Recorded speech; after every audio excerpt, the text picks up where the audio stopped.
સંસદ રાજ્યસભામાં ગુજરાતમાં અતિવૃષ્ટિથી જે ખેડૂતોને નુકસાની થઈ છે એના સંદર્ભમાં મારો એક પ્રશ્ન હતો, જેનો જવાબ ભારત સરકાર દ્વારા મારફત મને મળ્યો છે. આ જવાબ ખૂબ ચિંતાજનક છે.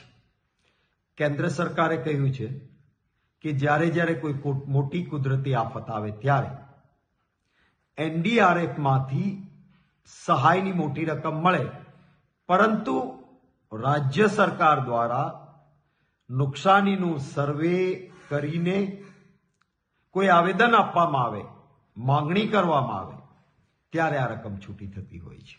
2024 દરમિયાન અતિવૃષ્ટિથી ગુજરાતમાં નુકસાન થયું, પરંતુ ગુજરાતની સરકારે કોઈ પણ પ્રકારનું નુકસાની માટેનું માંગણી કરતું આવેદનપત્ર કેન્દ્રને નથી આપ્યું. માટે કેન્દ્ર તરફથી એનડીઆરએફમાં જે સ્પેશિયલ સહાય મળવી જોઈએ એ નથી મળી શકી. એસડીઆરએફમાં અને રેગ્યુલર સહાયની મર્યાદા હોય છે.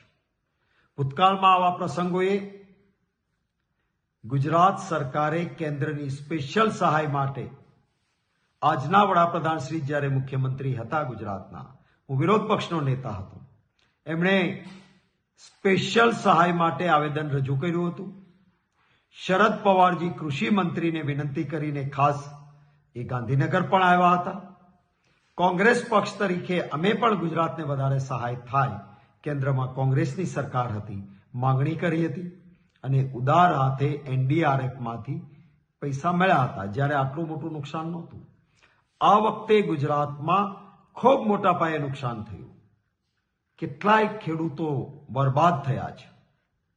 ત્યારે ગુજરાત સરકારે આવેદન આપીને સર્વે થયેલા એક્ઝેક્ટ આંકડાઓ પ્રમાણે ખેડૂતોને પૂરતું વળતર મળે એવી માંગણી કરવી જોઈતી હતી. પરંતુ આ પ્રશ્નના જવાબમાંથી ફલિત થાય છે કે ગુજરાત સરકારે કોઈ આવેદન જ આપ્યું નથી, માંગણી જ કરી નથી.